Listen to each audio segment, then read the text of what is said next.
Thanks so much. Okay, let me just bring back up the presentation.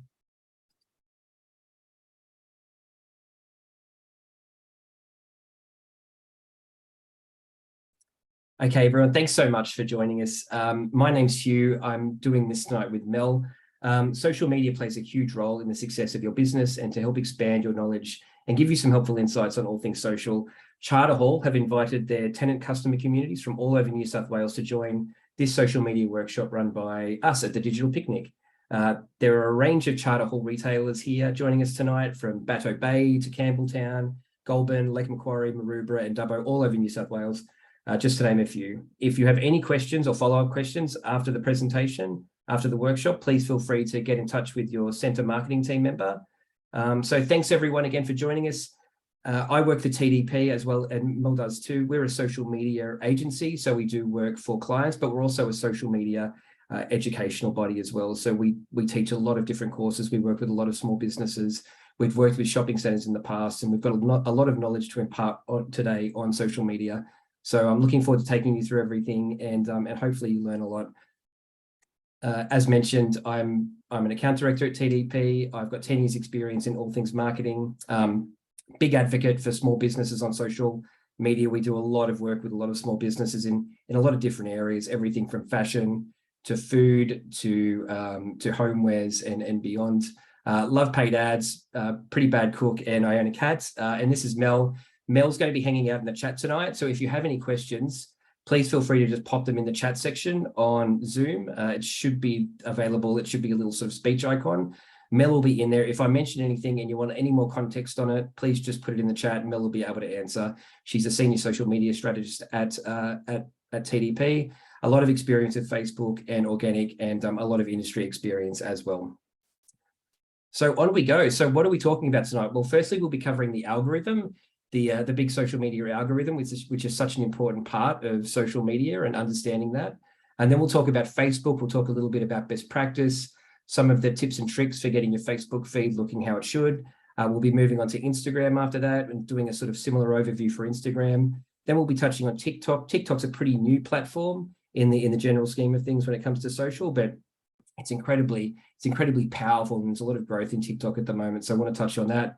We'll be talking a little bit about content marketing. So once you understand all those channels, how can you actually get your content set up in a way that's going to allow you to post regularly and get the sort of reactions you want from people?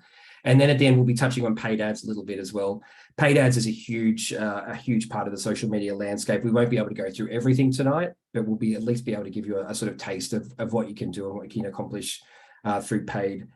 Obviously, there's a lot to cover off. We really want you to walk away with hopefully more of an understanding of social, and maybe even the confidence to take the first steps if you haven't already. If you're already in social and got your sort of stuff up and running, then hopefully some tips and tricks on how to maybe finesse it and improve your social media tonight. So starting probably at the start, what is social media and why is it important? So 79% of Australians are checking social media at least once a day.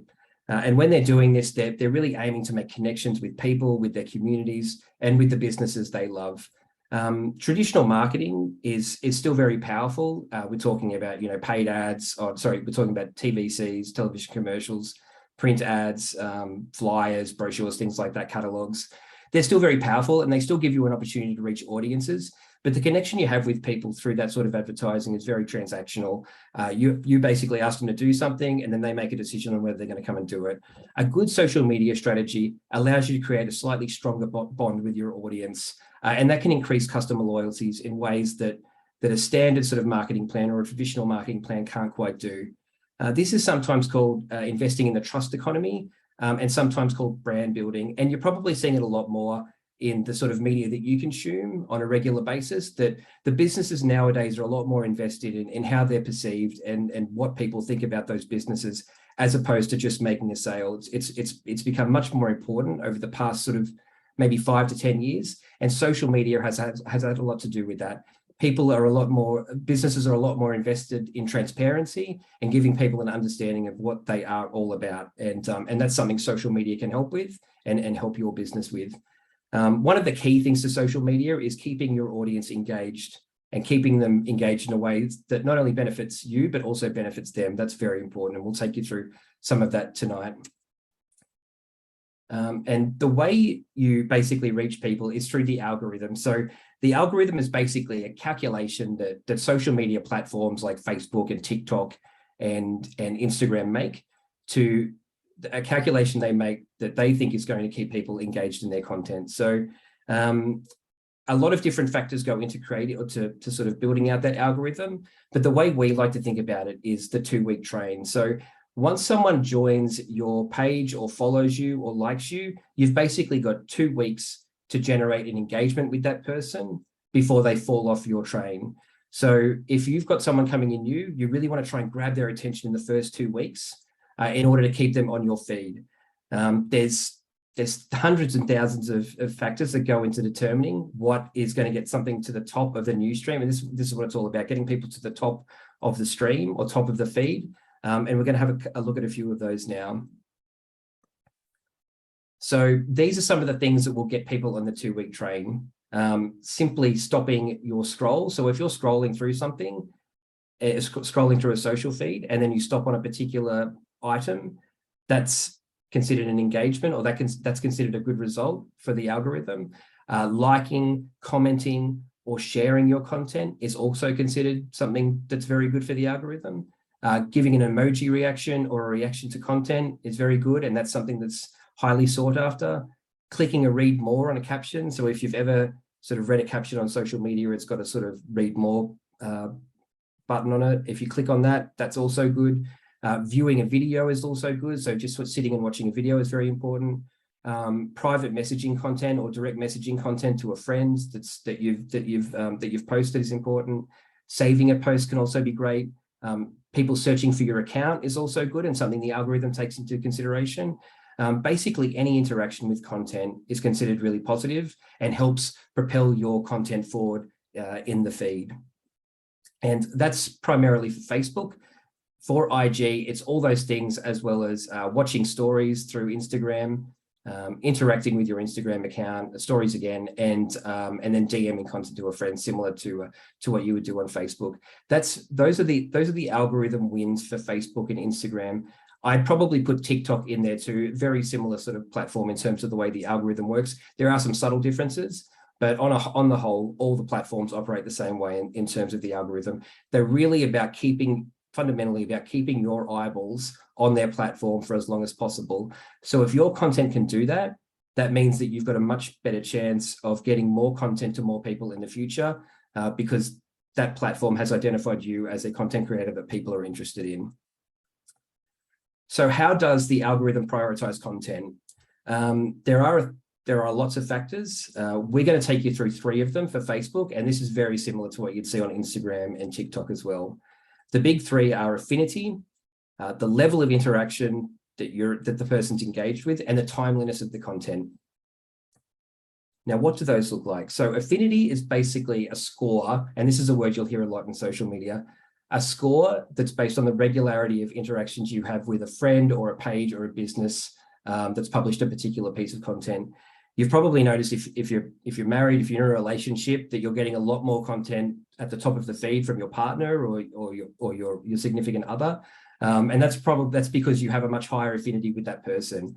Facebook, TikTok, Instagram have identified that you are interested in their content and want to see more of it, so they feed it to you more often.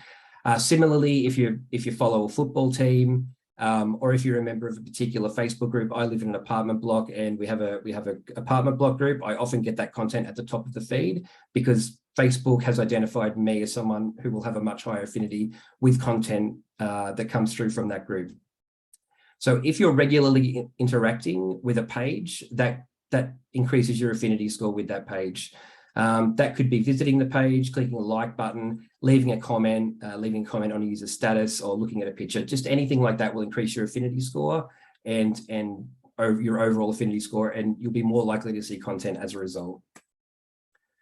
Next is the level of interaction. So there are different interactions on Facebook, and they're all weighted slightly differently. And I've mentioned some of them earlier. So there are things such as leaving a comment. There are things such as watching a video, a reaction, leaving a reactive emoji, etc.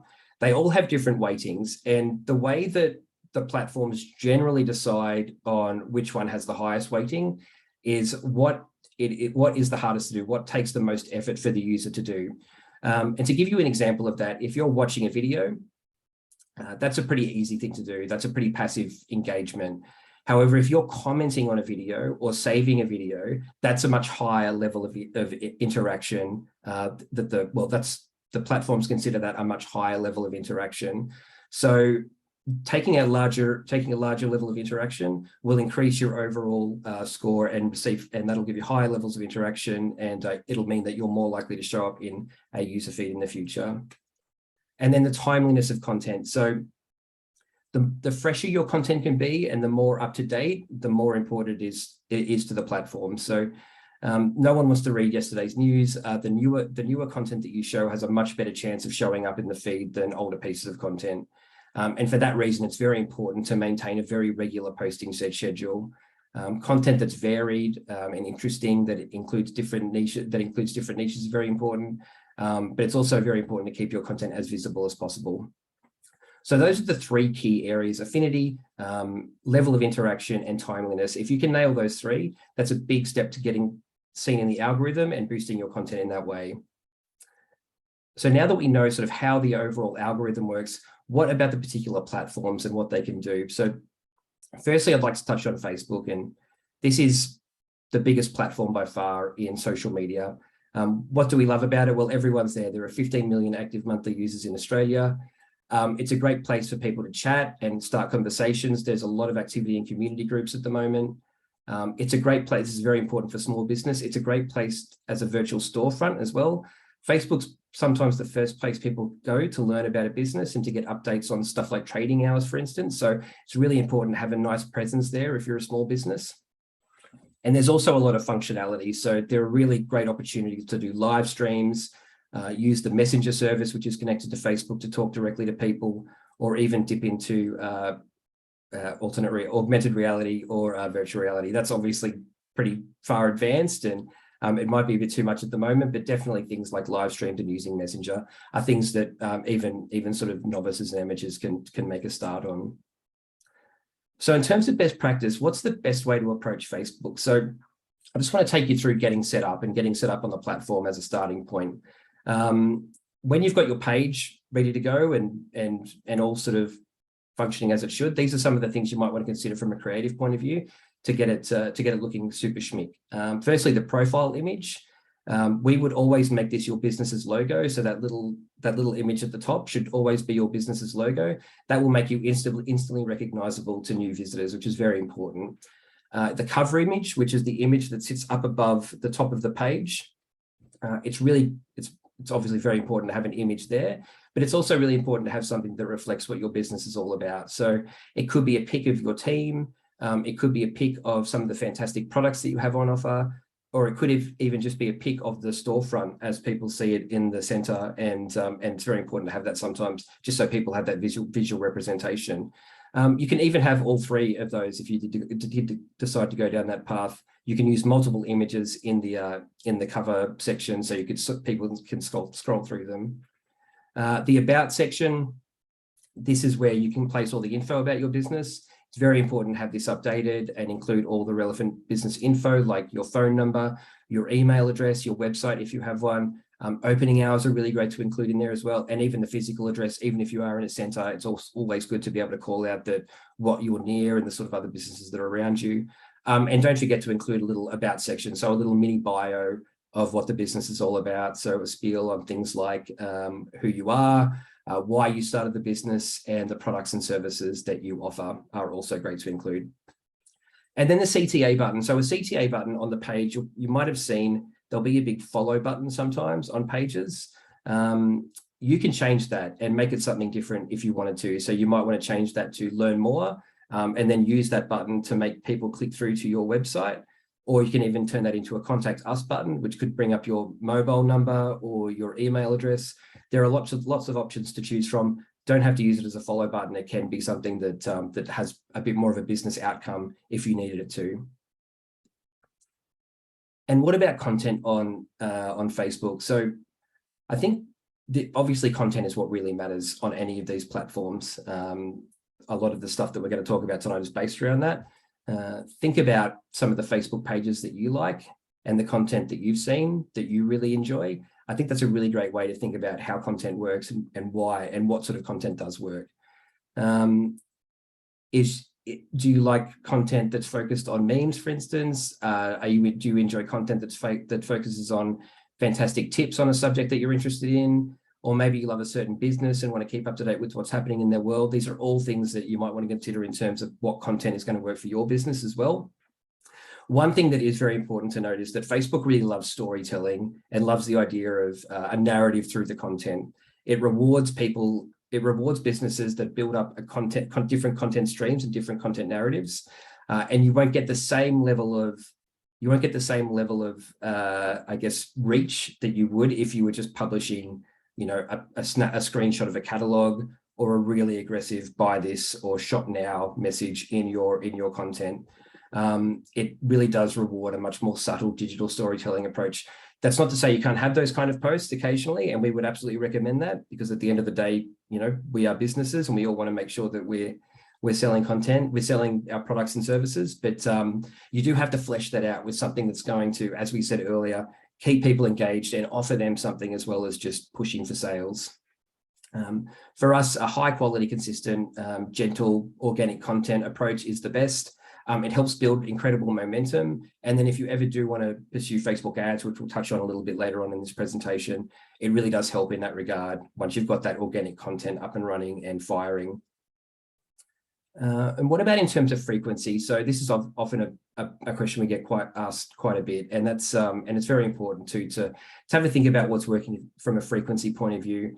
In some ways, it does come down to content. If you don't have a lot of content, it doesn't pay to just post things for the sake of it. You want to make sure that the content that you are posting is always focused on what your audience is after as well. So we'd recommend starting with 3 to 4 posts a week, which isn't a huge amount. And based on some of the content pillars we're going to share with you a bit later, it is achievable, I think, for most small businesses. And then I'd probably increase to, if you see great results, you can probably bump that up to 5 to 7 times a week. But 3 to 4 times a week for any size business is definitely a great start, and something that you could probably build on in the future, or maybe even just stay at that level over time. One thing to keep in mind is to keep an eye on your engagement rate on the Insights tab.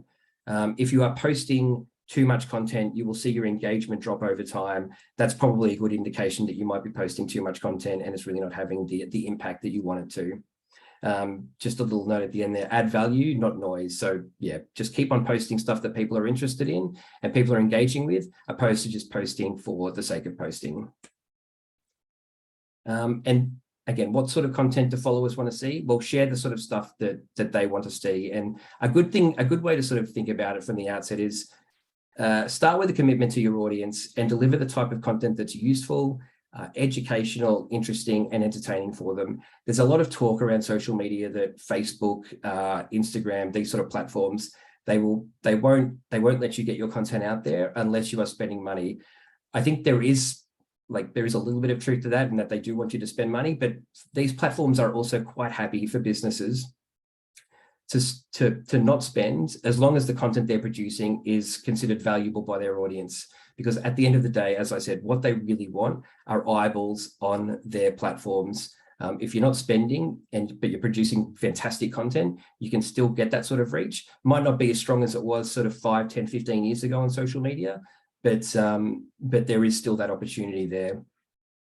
If you want people to engage with your posts, you need to share the sort of content that they want to see.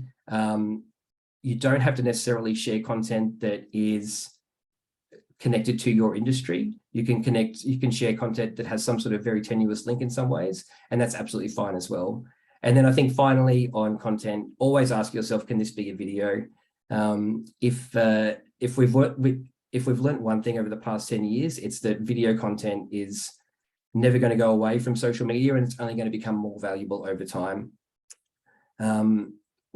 So to give you an example, if you run a fashion outlet or an accessories outlet, accessories store, instead of just taking a static photo of a handbag, for instance, you might want to consider a video just panning through a couple of different shots, or even showing a video of how the handbag could be worn, for instance. That's the sort of thing you need to think about when it comes to social media. How can I turn some of this content or some of these products that I've got into something that's a bit more interactive and a bit more dynamic. Another important part about social media, Facebook in particular, is just knowing when people are online. As I've said, organic reach has been reduced over time. It's not dead, but you do have to go maybe hunt a little bit harder for where people actually are. It's very important to know to post when engagement is going to be highest.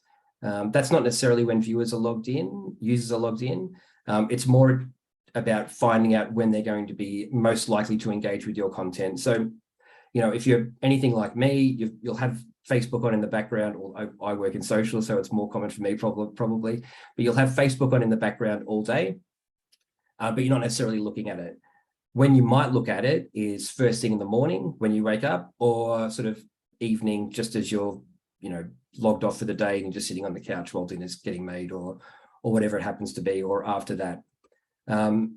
If you want to ever find out when people are most likely going to be on your page, we'd recommend going to this section on your Facebook page. So if you go, you can see down the bottom here, there's a little sort of little chart on where to find it. So go to your Facebook page, click Insights, and then click Posts.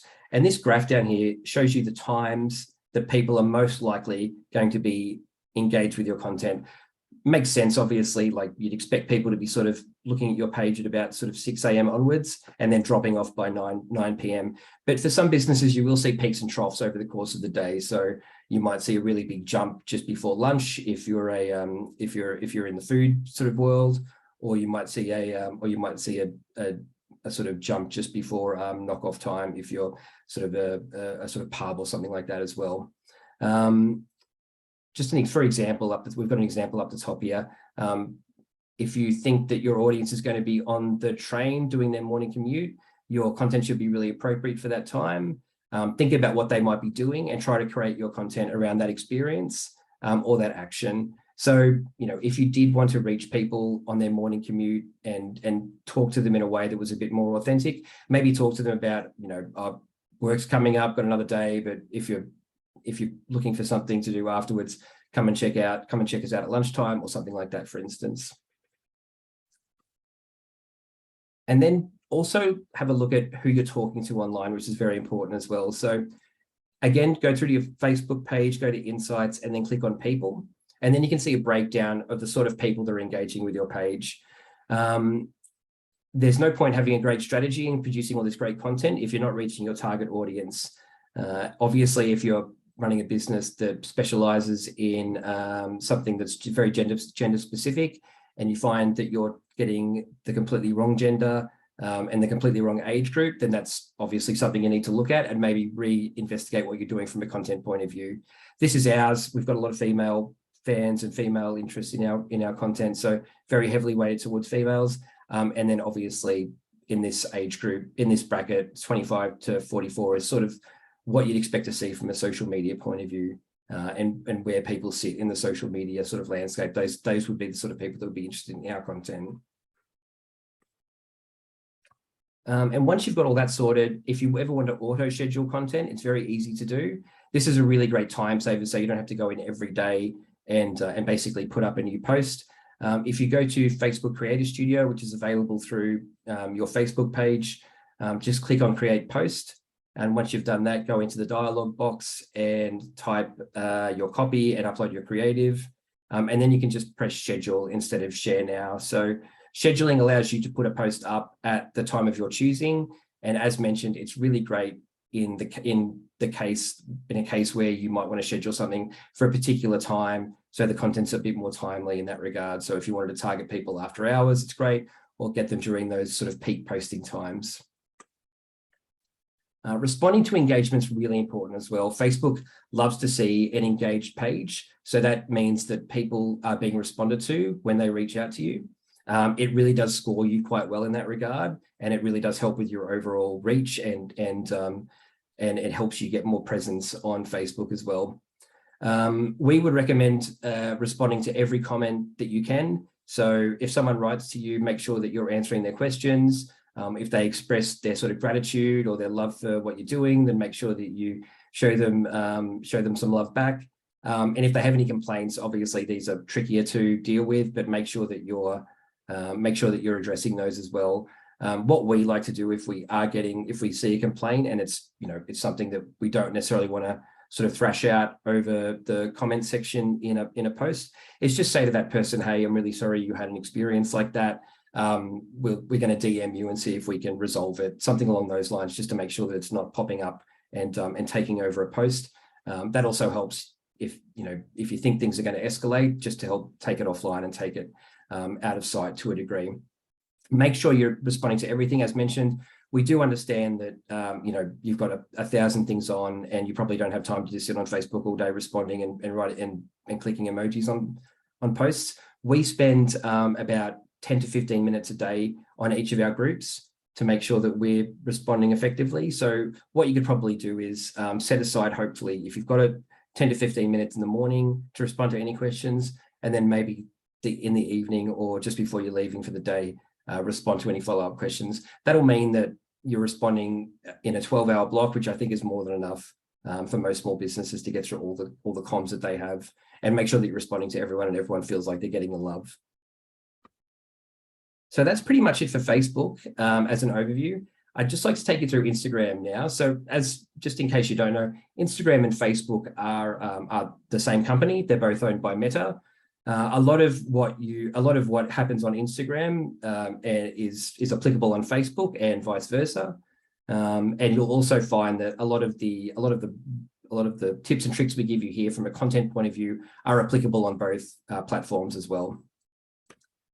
So what do we love about Instagram? Well, the key demos are fantastic. It's really popular with females 24 to 45, which obviously is a really highly sought after demographic in terms of shopping and in terms of grocery buying and things like that. It's got a great visual appeal. It's a great place to show off photography, video, anything image related. It's a great discovery platform as well. So content on Facebook sort of comes to you because you've already said that you want to be showing it. On Instagram, people can discover new things and have a look at new things through the use of hashtags and location tagging. So you can really get your content in front of new audiences.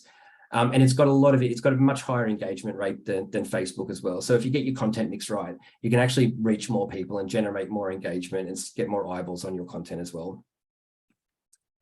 So before we get into it, let's have a quick look at the anatomy of an optimized account, and we've used our own. So hopefully we've got everything as it should be. This is our page. This is our Instagram page. Obviously, when you click on if you go to Digital Picnic on the feed, you'll see something like this. So we've got our name up here, obviously, we've got the number of followers, etc. Now in our bio, this is sort of something that not a lot of businesses do. Most businesses, see this bit that's bolded here? Most businesses would make that the name of their business again. You don't need to do that. You can make this something about your business that's unique. And the important reason to do that is this is actually a searchable field. So we've got the nicest place on the internet. If you were running a greengrocer, you could have the best fruit and veg in whatever suburb you're working in or whatever town you're working in. If you were running a sports store, you could mention something about, we put the latest shoes, latest kicks, latest trends, et cetera, et cetera. And then underneath that, what we like to do is just call out some of the key highlights of what our business does. So we've got some here. We like to use bullet points. You can use little emojis as bullet points here. It's a really effective way to do it. And then underneath that, we also include a link tree. A link tree is only super important if you've got a website. If you don't have a website, not so important. But if you have a link tree, you can then link to different sections on your website, and then people can visit those once they click on that. Just wanted to touch a little bit on the actual feed here, because this is by design, the way it's laid out here. So you can see here that we've got a graphic and then just a standard photo, another graphic, a video, graphic, video. So the reason for this is you really want to break up the content. You don't want to have too many graphics back to back because it does fatigue people a little bit. But you also want to have a lot of human content. That's very important on social media generally, especially on Instagram. So anything that features people, you'll find as you go through this process, performs much better than stuff that is just graphics and things of that nature. So really important to focus on human content. Make sure you get involved in that. Make sure you get your staff involved in that. It can be a bit hard sometimes. So obviously, lead by example in that regard. But definitely want to include as much human content as you can, and then break it up in a way that allows you to sort of have a graphic post, for instance, and then a human post after that, et cetera, et cetera. In terms of frequency, a little bit higher on Instagram. We'd recommend 5 to 7 posts as a good benchmark for a week. The reason for that is that Instagram is a lot more of a visual platform, and you do need to keep refreshing the feed a little bit more than you would on Facebook, for instance. Instagram, it sort of rewards more posting in a way, whereas Facebook doesn't necessarily reward it to the same degree. So you are much better off having a slightly more robust posting schedule for this platform. Again, though, always keep in mind audience needs. If you find that you're just pumping out content for the sake of it, then maybe take a step back and look at maybe going down a couple of days just to sort of level things out before you start going hard again. But would really recommend 5 to 7 posts a week for Instagram. Again, if you check your insights tab and you see dropping engagement, might be a sign you're posting a little bit too much. As mentioned, on Instagram, visuals are key. So this is a really important part of the Instagram experience. It's why the platform was invented as a photo sharing app. It's developed a little bit over time, but visuals are still the heart and soul of the Instagram experience. Every post on your Instagram should be a small part of a larger business story, basically. So try and build up a narrative, as I've said. Try and build up a story around all your posts, and make them and let them be part of a larger business story. And what do I mean by that? So, if you post a photo about, for instance, your team, talk about the team and what they're involved in and what they do day to day. Then maybe you want to talk about the shop itself on another post, and then how it's all come together, how much work went into it, et cetera, et cetera. And then maybe talk about some of the products you have on offer, for instance. And it's just that getting that flow, getting a couple of different content pillars, which again, we'll take you through a bit later on, is just a really nice way to sort of build up a story around your brand and flesh out a really nice a brand story, and build up that trust with audience as well that we spoke about earlier. Images really need to represent the nature of the business. So make sure that you're really tying in the look and feel of your business with the images that you're using. Branded memes are a really great way to improve the layout of your feed, because they can help break up the feed a little bit. So what is a branded meme? A branded meme is basically, we've got a joke one here, but it can be anything. It can be a meme that you found online. It can be a testimonial even from another business, from a customer. It can be a quote, a really inspirational quote, for instance. These are just really easy content wins that allow you to sort of improve the layout, add a little bit of color to your feed, and also brand some content and have it on the feed ready to go. And then in terms of the look of the feed, aesthetics are very important on Instagram. Not so much with Reels. Reels are a bit of a new thing, and they're a little bit more rough and ready.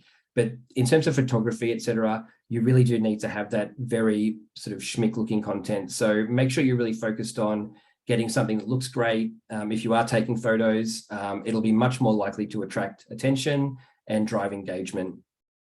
Be really strategic about your content mix. As I've said, your posts need to look good together. So try and get that slight differentiation on content as you go down. And then again, image quality really does matter. So if the quality of images isn't that high, that's fine. You can still use them, but post them in the story section of Instagram as opposed to on the feed. You don't want anything too low quality. It does affect the overall look and feel of your feed. Captions are something that we all sort of spend a lot of time on in the social world. And there's no right or wrong way to write captions. It's all about experimenting and trying different things. We find that we know that not every caption has to include a call to action.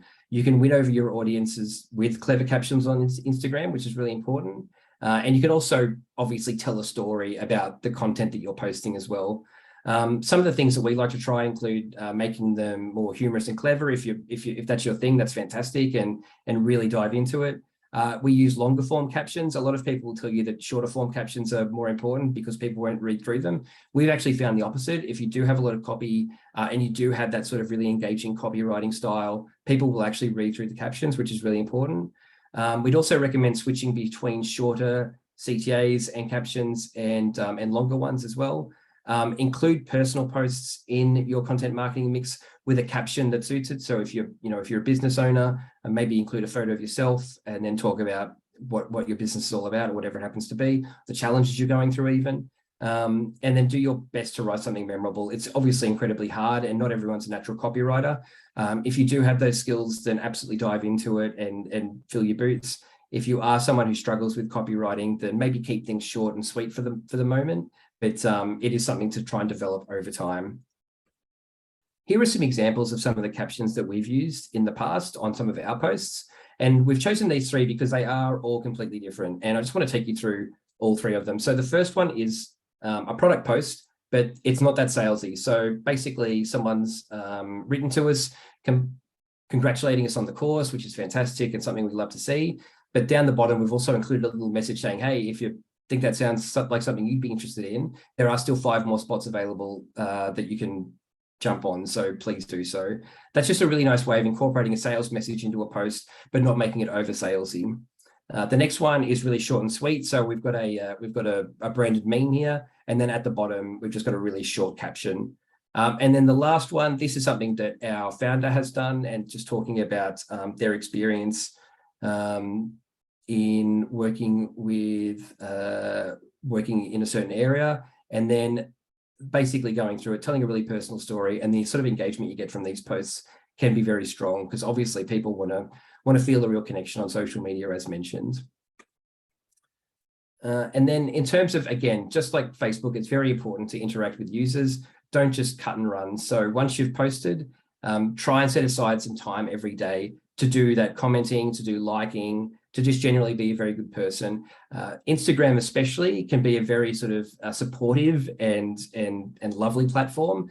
Sometimes Facebook can get a little bit sort of crazy and a bit over the top with sort of content, but Instagram is generally a really kind of lovely and supportive environment to be in. So make sure you share that love, send out a lot of love hearts on posts, make sure that you're responding if someone says that they had a great experience with your business, et cetera, et cetera. If you've got 10 million followers, you can skip some of these steps, but if you've got something that's a bit smaller, then definitely try to respond to everyone. And as I mentioned, like one of the great things about Instagram is the hashtags. When it comes to getting content seen, a great hashtag strategy could really help.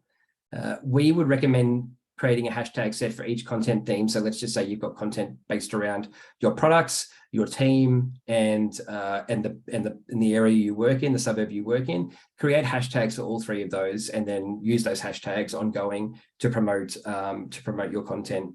We like to include our hashtags not in the comment section. We like to include our hashtags as the first comment underneath the post. The reason for that is that it's searchable in that area, so you can search the comments. You can find the hashtags in the comments, but it's not going to make the caption itself really large and make it sort of bulky and hard to read. So that's the way we like to approach it, and would really recommend that for you too. Utilize your brand hashtag in all your posts. So if your business has its own hashtag, then we would really recommend going ahead with that on all posts. Create specific hashtags where possible and where relevant if you want to encourage users to do something. So if you're running a promotion and you want to use a specific hashtag for that promotion, would absolutely recommend doing that. Maybe review your hashtags every quarter just to make sure that they're all still making sense. Obviously, businesses change over time. Things become less of a priority. So make sure that you're just checking through your hashtags and making sure that everything's still as it should be. And then also follow other hashtags. So you might have hashtags that are related to your industry or your business. Make sure you're following those and seeing some of the other things that people are doing in your industry, the sort of content that's being delivered to you. It'll really help inspire you and help inspire you in terms of the content you're creating, and maybe even help you find some additional hashtags as well. So we've spoken a lot about the feed and the hashtags, we've spoken a lot about the feed, hashtags, etc. There are also stories. So I don't know how familiar you are with Instagram, but there's a stories functionality as well, which is basically the icon at the top of the page where your logo is. Stories have been around for, I think, around 7 to 8 years now, and they're incredibly popular. They're little sort of bite-sized pieces of content. They don't have to be as polished as the content you might see in the feed. As mentioned previously, if you have some sort of low quality photos that you still want to use, but you don't think they're necessarily right for the feed, you can absolutely pop those in a story. There's a lot more, I think there's a chance to be a bit more fun on stories too. You can use a lot more emojis.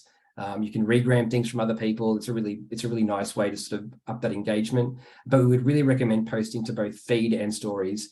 And the reason for that is that some people go on Instagram, sorry, and only look at the stories, while some people are more engaged in the feed, and you really want to be speaking to both audiences. You can definitely use the same sort of content across both platforms, but would really recommend using both as soon as you can. Instagram stories do disappear after 24 hours, so you can end up putting in a lot of work and not get that really big return that you would for a feed post. What you can do though is keep the Instagram stories there by creating these highlights. And I'm sure you can see on my screen, we've got on the blog, Team TDP, SMM tips, BTS, et cetera, et cetera, et cetera. If any business can have these, they don't have to necessarily be these exact highlights, but you could definitely create your own highlights that allows you to have the stories there and have them there ongoing, going back to 2 or 3 years. It's really great for anyone who's visiting your page that wants to get more of an understanding of some of the things that you're focused on as a business. And it also means that you can keep that content going a little bit longer and not just have it disappear after 24 hours. A few more best practice tips for Instagram. Make sure you're planning in advance, thinking about what you want to post in the future. Obviously, this is really important in the context of timeliness and public holidays and things like that. You want to make sure that you've got all your ducks in a row so that when things are happening, you've already planned it out and not sort of chasing your tail to catch up. In terms of getting really beautiful looking content, it is a challenge for a lot of people. Obviously, it can be a costly exercise if you're hiring graphic designers, etc. We like to use Canva. I'm definitely not an experienced graphic designer, but I use Canva pretty regularly for content, and I find it really easy to use. You can create graphics really easily. The memes, the testimonials, the things we spoke about earlier can really be created quite easily in Canva. So would really recommend giving it a go. There is a free version. Doesn't have a lot of functionality, but it is something for you to think about and maybe make a start on as well. Frequency, aiming to post twice a day is best, but 5 to 7 times is probably a good starting point to draw the best engagement. Try to avoid not posting for long periods of time. It does mean that you sort of drop off the radar a little bit, unfortunately. So if you are planning if there's a busy period coming up, for instance, or if you're planning a holiday, make sure that you've got some posts ready to go so you're not losing any of that momentum that you've built up over time. And apply account maintenance as well. Just keep your follower list relevant and within reason. There are a lot of spam accounts, bot accounts on social media. Make sure that you are reviewing the accounts that follow you and cutting them down. So you're not following a heap of accounts and the content that is coming to you is more relevant.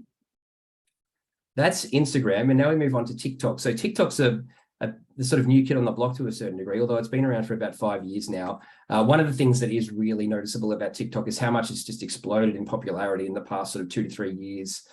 There are 800 million people on the platform each month. And this is another amazing thing about TikTok. The average user spends 52 minutes per day on the app. So that's almost an hour of time on TikTok. I think the equivalent for Facebook and Instagram is probably around half an hour. So almost double the amount of time. 5% of marketers are currently using TikTok. That's tiny. You probably find 90% of marketers are using Facebook. There are big opportunities on TikTok if you can get your content mix right. 41% of users are aged between 16 and 24. Obviously, that's a really great demographic if you're sort of selling things in that demographic. But we also are finding that there are slightly older mix of people coming onto the platform now as well. So the younger kids have sort of led the way, and now some of the older kids are coming in as well. So sort of sitting at about 17% of the app's user base at the moment, and that will probably grow over time as well in the way that Instagram and Facebook did as well. And these are some things to note about TikTok. So it's all about discovery. This is a platform that's built for people to find your brand and to learn more about you. It's a catch-all for every type of content niche you can imagine. Doesn't matter if you're into food, if you're into dance, if you're into bricklaying, if you're into basically anything, you'll find it on TikTok. It's fantastic in that regard. If you've ever used it, you'll know how addictive it can be. If you haven't, be careful, because you will find that you're getting sucked into a TikTok vortex and spending 52 minutes a day like most people do on it. It used to be a very music-based platform, but that's changed slightly now, and it's much more about just all types of content as opposed to as a music sharing content, as a music sharing platform. You can search the app. You can do searches the same way you can on Facebook and Instagram. And when you first log on, you'll see the content comes up, and over time it gets refined to more of the stuff that you're interested in, but you'll basically have a stream of content coming through all the time. In terms of length of videos, they can be up to 10 minutes long, but we'd really recommend 15 to 30 seconds or even 3 minutes at max. It's not really measured on likes and engagement the same way Facebook is. It's more about views and rewatches and shares. Those are the most important metrics on TikTok. You can post regular content there if you can, that's fantastic. There is a slightly higher barrier to entry than there are on some of on Facebook and Instagram, but you can definitely post, if you can post regularly, that's great. And videos are timeless on, there's timeliness required, but videos are timeless on TikTok. They can go viral days, weeks, even months after you first post them. So how can you benefit from TikTok? I would not suggest any paid activity on TikTok at this stage. It can be a very expensive platform in that regard, but it's really great to get involved in things like trends and challenges, popular hashtags. Anything in your industry is great as well. We'd really recommend having a look at some of the hashtags that might be relevant to your industry, seeing what other people are creating, if there are any challenges or video ideas that might spark your interest. They also have a trending page, so you can see the sort of different ideas that are trending. Those ideas might not necessarily relate exactly to your business, but you'll be able to draw inspiration from them and make the sort of content your own that you see on those pages. Your content doesn't have to look super professional on TikTok. It can be a bit more sort of just filmed on a phone in the workplace. It doesn't have to be very polished. And in fact, it's actually probably better off if it is that way, because highly produced content doesn't perform as well on TikTok. It's all about authenticity. Unlike Instagram, where everything's aspirational, TikTok's a bit more about being relatable. If you don't think it's the right platform for you at the moment and it feels a bit overwhelming, it's still a great platform to drop into and have a look at some of the content, because you will be inspired by it to maybe create content for other platforms. I just wanted to give you, I'm not going to play these videos, but I'll just take you through them. These are three great examples of people doing great stuff on TikTok. We've got Bon Maxi. We actually work with Bon Maxi. They're a great company. Basically an accessories fashion designer, and basically just going through showing off how to use and how to wear the accessories that they produce, which is really clever. This middle video might seem a bit weird to be showing a guy butchering some meat, but this is a video of basically a guy just doing some butchering. He's based in Melbourne. This video has 35 million views. So that's pretty impressive. There's no sounds, there's no music, there's no graphics. It's literally just someone holding up a phone as he does his job. You can only imagine the sort of how great that would be for your business to get that level of get that level of reach. And then on the end here, we've got a lady in a cafe just making a coffee. And then it's how to impress a customer you have a crush on. And I think she ends up making a rose in the coffee. So again, like really simple. If you've got that sort of skill, it's a really great way to just show off your skills in a really fun way. And again, this video has something like 180,000 views. So really easy way to get that engagement, as long as you're providing that sort of that sort of expertise and something of value to your customer base. So that's pretty much TikTok. Now, I want to tell you a little bit about content marketing and how we get it all together and how we make all this happen. So you basically have to sit down and think about your business and what your business can offer to people from a social media point of view. We like to say we reverse engineer it. So we think about what we want to get and then think about what we can offer. Know what your demographic is. Everyone should probably know what their demographic is. Map out the content pillars and themes accordingly to what they might like, and have a think about what sort of content might work. And again, have a look at the platforms first before you decide on that. You can then start opening up some content possibilities and some content themes. So these are some of the themes that we have. I wouldn't recommend you probably don't need this many, at least as a starting point, but these are some of the themes that we use. You could probably borrow some of these from ours. So BTS, behind the scenes, client wins is a good one. Product pushes is obviously a great one as well. Relatable content is good. Workplace culture is pretty cool, especially if you're a small business owner. And then, yeah, so just those are the sort of themes you want to have a think about, those sort of broader themes. And then you can think about what goes in underneath those. And maybe just grab a sheet of paper, write the pillar at the top, and then go through each one. I've pre-filled one here. This is based on someone who might run a fashion business in a shopping center. And these are some of the things that they might be able to do as part of these themes. So first one is memes fun, and we've touched on that a little bit today already. So just have a shot at some memes, find some online. You basically just search, if you're in the fashion game, just search fashion memes, and then just pop them into Canva and make them your own. And then really just create that affinity, get that engagement, and then move on. They're a really easy content piece to put together as well. Latest trends. So this could be someone in the shop just showing off some of the latest pieces that have come in, talking about the latest trends in fashion. It can be done with statics, obviously, but it's so much more effective to do it as a video, and then you can use it across all those different platforms as well. Tips and tricks is obviously a great one for anyone working in that world, because you can talk about outfits, accessories, what goes with what, et cetera, et cetera. Again, like latest trends, it can be done as statics, but it would work so much better as a video. Testimonials are great. Everyone loves seeing that, they want, as we said, the trust economy is very important. So having people saying they had a great experience with your business, and you sharing that feedback and then thanking them in the comments is a really nice way to sort of bring that to life. Again, you can use a cool tool like Canva to make that all happen. And the behind the scenes. So as mentioned, social media just loves human content. So if you can get some nice shots of the staff or the team, or just people coming into the shop and having a great experience, that's all really great grits for the mill when it comes to social media. Those are just 5 ideas. They would be applicable to any business. I can't think of any business that wouldn't be able to put this together. So it doesn't matter if you're an accountant or run a skincare clinic or a grocer, these would all be applicable to you. And in terms of then you have to sort of decide where this content goes. It looks a bit ridiculous because all of them are yes, but just want to make one note that TikTok's probably the outlier here. The sort of content that's applicable on TikTok won't be applicable for other platforms necessarily. So yes, you can have memes, latest trends, tips and tricks, testimonials, behind the scenes, FAQs. Sales and promotions are obviously a very important one as well, and announcements. So if you've got a public holiday coming up, you might want to promote that, or just talk about opening hours, etc. TikTok's probably great for latest trends, great for tips and tricks, great for behind the scenes content. And if you're doing a sale, then obviously you can promote that via TikTok as well. But some of these other ones like memes, testimonials, FAQs, because they're static images, they probably wouldn't be as good for that platform.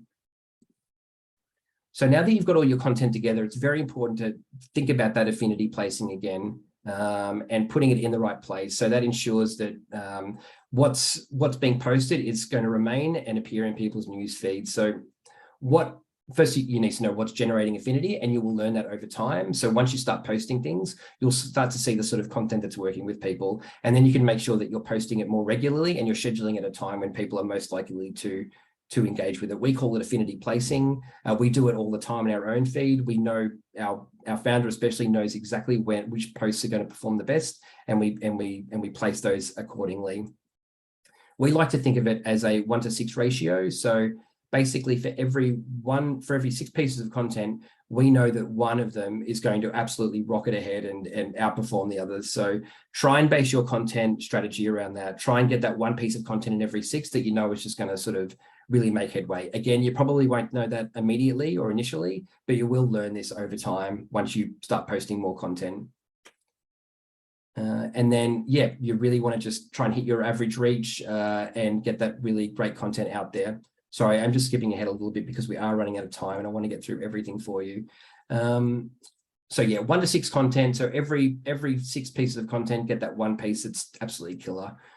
Here are some specs that you really want to consider and remember when you are posting, and these are really important because you don't want things cropped off or looking a bit wonky when you are posting. So on Instagram and Facebook, feed posts need to be square or portrait. So we would always recommend posting your feed posts as squares or portraits.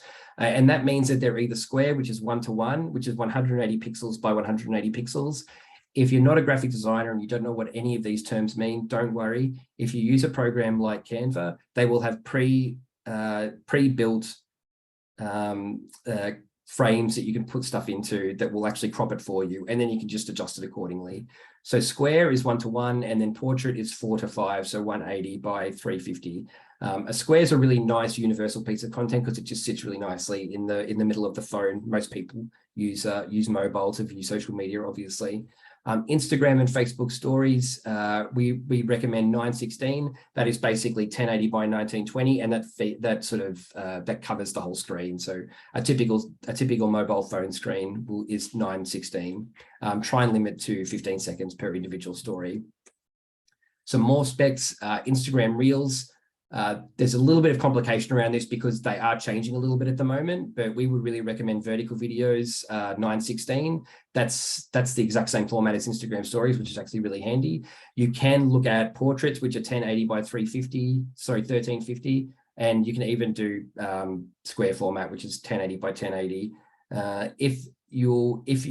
I think what's key is that the main part of your visual of the reel is within that 1080 by 1350 block. If you can get all the important information in there and it's cropped a bit at the top and bottom, that's fine. Just try and keep it in all the important information in the middle.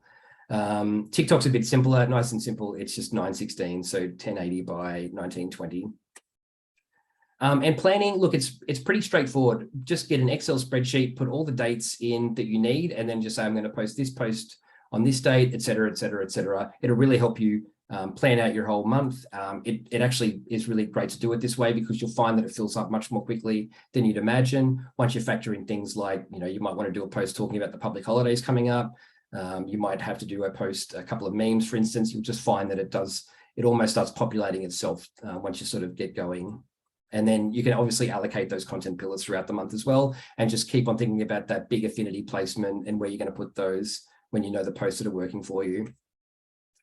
Really just want to touch on very quickly about paid ads. And like paid ads is such a huge part of the social media landscape, and there's so much information to impart, but really want to give you a quick overview on how it can work for you. There are some great benefits to it, and a lot of businesses are still in the dark about paid ads, not just small businesses either, enterprise-sized businesses as well. Facebook ads are run on a pay-per-click or a pay-per-impressions model for online ads. So that basically means if someone clicks on your ad or views it or is served it, that means that's when you pay. One of the great things about Facebook ads is they are really affordable. You can run a campaign from as little as $10 a day. You could run a campaign for 50, like a whole campaign that runs over the course of 30 days for $50. It's really cheap. Obviously, if you want to scale up, you can do that as well. And you can also see, the other great thing about it is you can see the sort of results you're getting straight away. So you can see the reach, you can see the engagement, and you can see the conversions if you're measuring conversions. An organic first content strategy that we've already discussed really lends credibility to your paid ads. So if you do have a really robust organic strategy, you'll find that the paid ads that go with it really do help. So the paid ads perform much better if your organic strategy is firing as well. So in terms of getting set up, I won't go through this in a lot of detail. And to be honest, it is a bit more complex and a bit more specialized than setting up a page.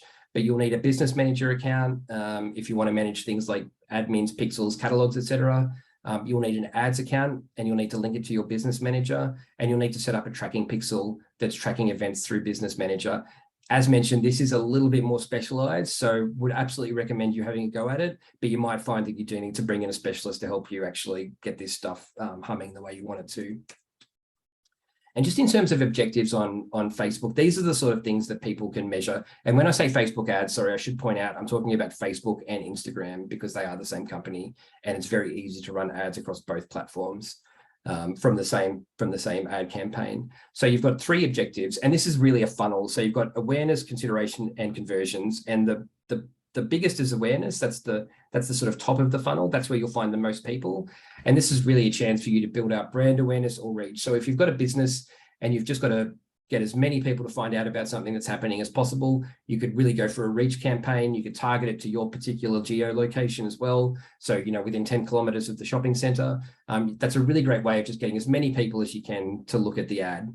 But then you might want to think about something a little bit more specialized and a little bit more specific. So we've got consideration objectives, and these are objectives that you're at that sort of stage where you know about the business and now you want people to take another action. So you might want them traffic, which means they will go through and view your website if you have one. Engagement, which means they will actually engage with your ads or engage with your content. App installs probably isn't super important to everyone on this call. Video views means that you've got a video up and people will watch it. Lead generation means that you will get them to fill out a form. So if you're trying to collect email addresses, for instance, you can use a lead generation objective. And then messages is basically someone messaging your business. That's not something we use a hell of a lot at our end. And then once you've done that, you might want them to get to take an even more sort of specific action, and that's converting. Now, converting means that they are actually taking an action to buy something from you, basically.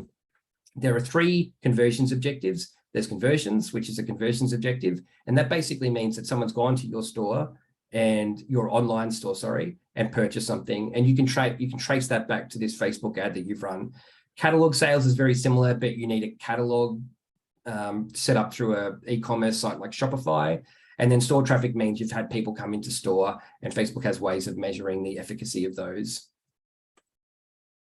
Just to talk about those objectives in a little bit more detail, brand awareness and improving visibility and memorability is really great if you really want to drive that sort of brand awareness at scale. Reach is really great if you want your content to appear in front of a large group of users.